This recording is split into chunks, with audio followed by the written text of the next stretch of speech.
अस्सलाम वालेकुम स्टूडेंट, आप देखते हैं मेरे यूट्यूब चैनल तालीम तरबियत की दुनिया। मैं हूं मोहम्मद यासिर इकबाल। स्टूडेंट, हमारे पास जो है प्रैक्टिस नाउ नंबर जो है 3 और 4 इस लेक्चर में हम करेंगे। चैप्टर नंबर जो 4 है उसकी प्रैक्टिस नंबर 3 और 4 क्लास 7 के मैथ की न्यू सेकेंडरी मैथमेटिक्स बुक 2।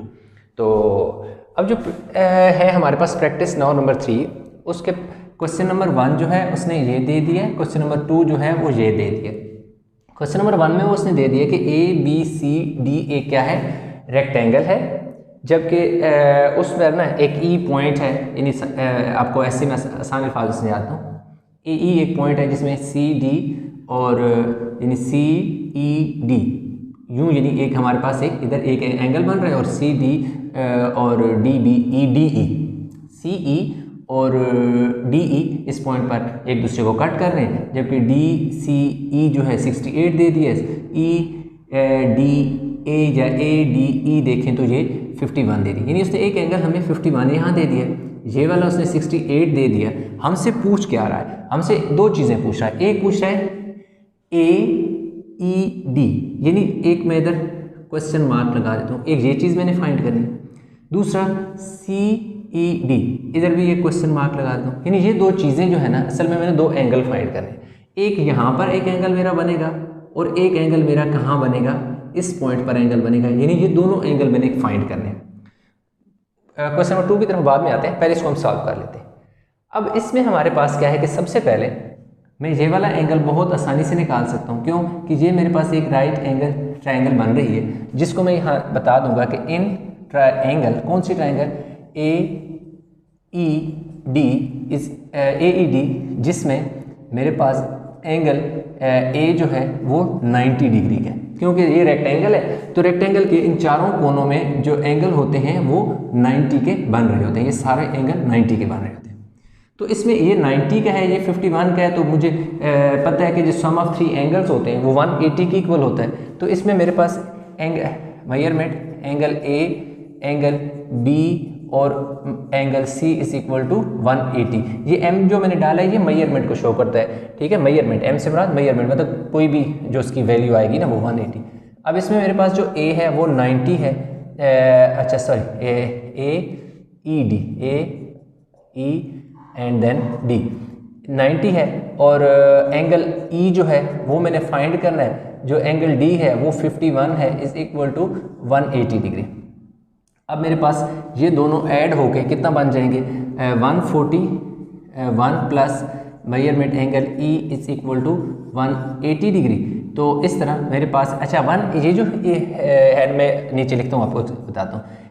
ये जो एंगल ई है ये कौन सा है, ए ई डी। आप इसकी जगह ए ई डी भी लिख सकते हैं, A E D is equal to 180 degree. एक तो इसका ये तरीका है। दूसरा इसका ये तरीका है, मतलब आप यूँ भी लिख सकते हैं। मैं आपको अब इधर जाके इसको माइनस करें तो 180 आपके पास आ जाएगा। दूसरा इसका मैं तरीका आपको बता देता हूँ मज़ीद, यानी कि इसको सिंप्लीफाई कर देता हूँ। वो ये है कि ये दोनों एंगल मुझे दिए हुए हैं और ये मैंने फाइंड करना है। तो जो मेरा एंगल है ना A E D is equal to, क्योंकि ये एक ट्राइंगल है, sum of interior angle of a triangle is equal to 180 होता है। इन सारों का जो सम है वो 180 होता है। अब 180 में से दो एंगल जो मुझे उसने दे दिए हैं ना, उन्हें मैं ऐड करके इस 180 से माइनस कर लूँगा तो मेरा तीसरा एंगल आ जाएगा।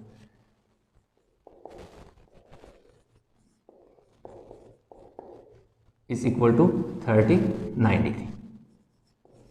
सिंपल सी बात है कि ए ई डी आप इस तरह शॉर्ट में निकाल सकते हैं। प्रोसीजर दोनों ठीक हैं, कोई गलत नहीं है। वो भी आप करना चाहें तो वो भी आप कर सकते हैं, ऐसे करना चाहें तो भी आप कर सकते हैं। कि हम क्या करें कि जब भी आप दो एंगल को आप जमा करते हैं, दो एंगल को ऐड करके तीसरा एंगल आपके पास क्या होता है, निकल आता है। दो एंगल को ऐड करके 180 से माइनस करें। दूसरी चीज़ मैंने क्या फाइंड करनी है, सी ई डी फाइंड करना है। अब देखिए सी ई डी फाइंड करने के लिए बहुत आसान सी बात है। एक चीज़ मैं पहले लिखता हूँ कि जो मेरे पास एंगल है ना, D C E is equal to D C E is equal to B E C. मैं बाद में आपको बताता भी B E C is equal to 68 degree alternate angles हैं।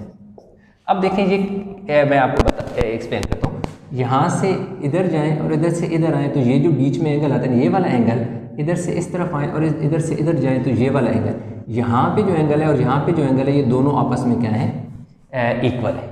ठीक है, ये वाला तो मैंने फाइंड कर लिया ना, यहाँ तो मैं लिख देता हूँ कितना है 39, क्वेश्चन मार्क खत्म करते हैं। ये दोनों अल्टरनेट एंगल है। क्यों अल्टरनेट है? इसलिए क्योंकि जो आपकी ए बी है और जो सी डी है, ए बी और सी डी दोनों दरअसल आपके पास क्या है, पैरेलल लाइन है।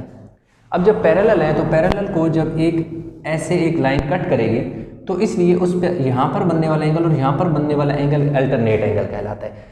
ये दोनों एंगल हमेशा आपस में इक्वल होते हैं। ठीक हो गया? तो इसलिए मेरे पास जो एंगल बनेगा ये बी ई डी, ये दोनों वो ये कितना गया 68 आ गया। अब ये यहाँ पे बीच में मेरे पास एक चीज़ बच गई जिसको मैंने फाइंड करना है। अगर आप देखें तो आपके पास ए ई बी है। ठीक है, ए ई बी ये ई पॉइंट है। इस पर ये पूरे का पूरा, क्योंकि A E B is a straight line, इसलिए ये स्ट्रेट लाइन है और इस पर टोटल एंगल जो है वो कितना होता है जी 180 का बनता है। अब उसने ये किया कि इस 180 को 3 हिस्सों में काट दिया। एक 68 हमें पता है, दूसरा क्या है 39 है, तो लाजिमी बात है दरमियान वाला क्या होगा, 68 और 39 को प्लस करके 180 में से निकालेंगे, दरमियान वाला एंगल हमारे पास आ जाएगा। इसलिए हमारे पास जो C E D is equal to 180 minus क्या करेंगे 39 प्लस 68, तो C E D is equal to 180 minus दोनों को ऐड कर लेते हैं, 68 में 39 ऐड कर लो, 1 3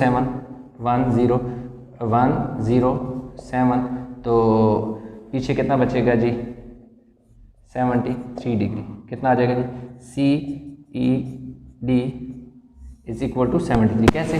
180 में से 107 माइनस कर लो, इधर से क्या गया 7 इधर 10, 10 में से 7 गया 3 73 डिग्री। तो ये दो चीज़ें हमने फाइंड करनी थी, दोनों हमने क्या कर ली, फाइंड कर ली। वीडियो को बेशक पास करके डिस्कशन छोड़ लें ताकि हम जो सेकंड पार्ट है इसका पार्ट 2 वो करें। अच्छा, तो स्टूडेंट ये हमारे पास इसका दूसरा पार्ट है, उसमें वो कह रहा है कि ए बी सी डी आपस में क्या है कि ये एक रेक्टेंगल है। तो रेक्टेंगल जो होती है उसकी ये जो साइड होती है और ये जो साइड होती है they are equal in length and parallel to each other होती है। इसी तरह ये वाली भी parallel to each other and equal in length होती है।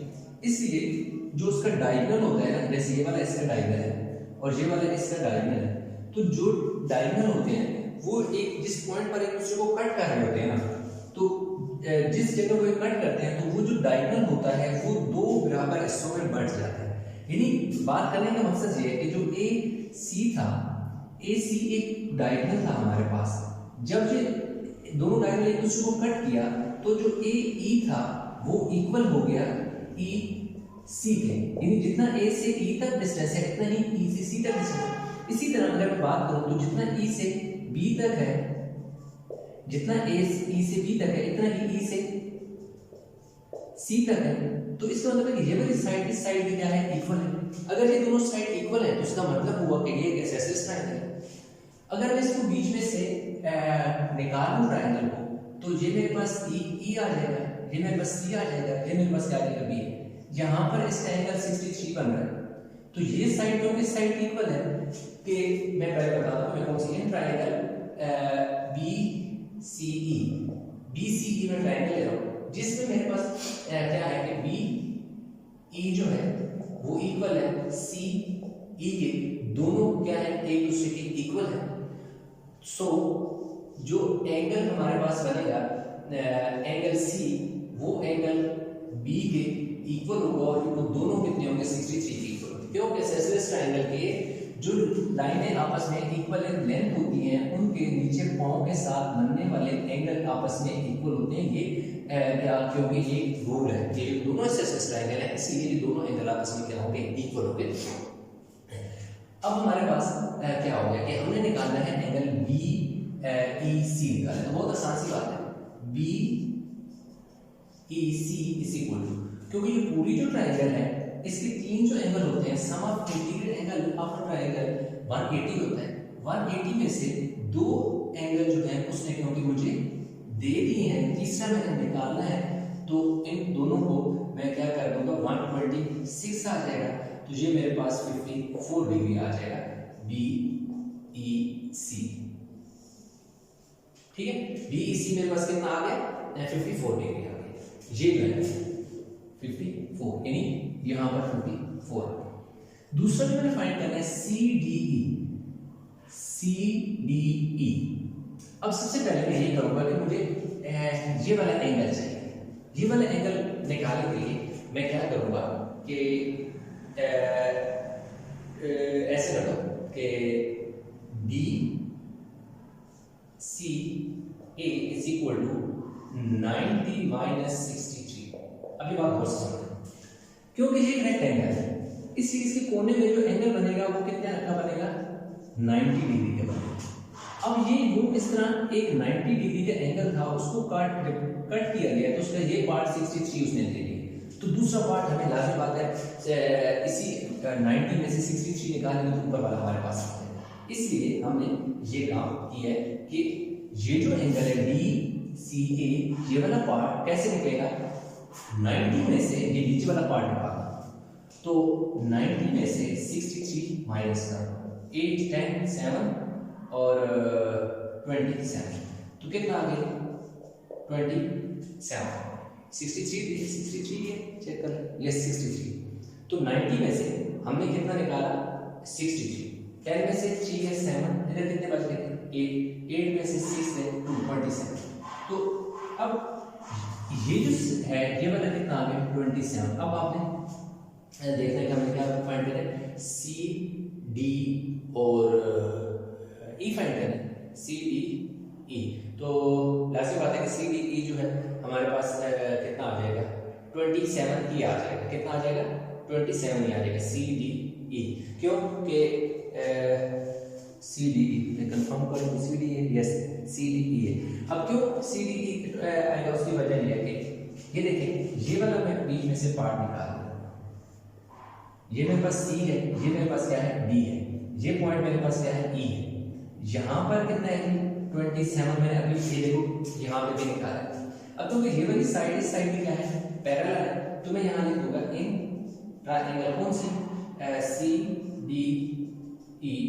CDE मेरे पास क्या है जी ED जो है वो इक्वल है EC के और सो जो मेरे पास एंगल C होगा वो एंगल D के इक्वल होगा, और दोनों 27 के इक्वल होंगे। क्यों कि ये दोनों साइड जो है आपस में इक्वल है, इसलिए इक्वल साइड जो है वो आइसोसेलेस ट्रायंगल होती है, और उसके इक्वल साइड के साथ जो नीचे जो एंगल होते हैं वो सेम बनते हैं, तो इसलिए मेरे पास CDE जो है वो मेरे पास कितना आ जाएगा CDE इज इक्वल टू 27। ये देखिए मेरे पास ये आ गया। तो इस तरीके से मेरे पास जो प्रैक्टिस नंबर 4 है वो हो गई है कंप्लीट जी।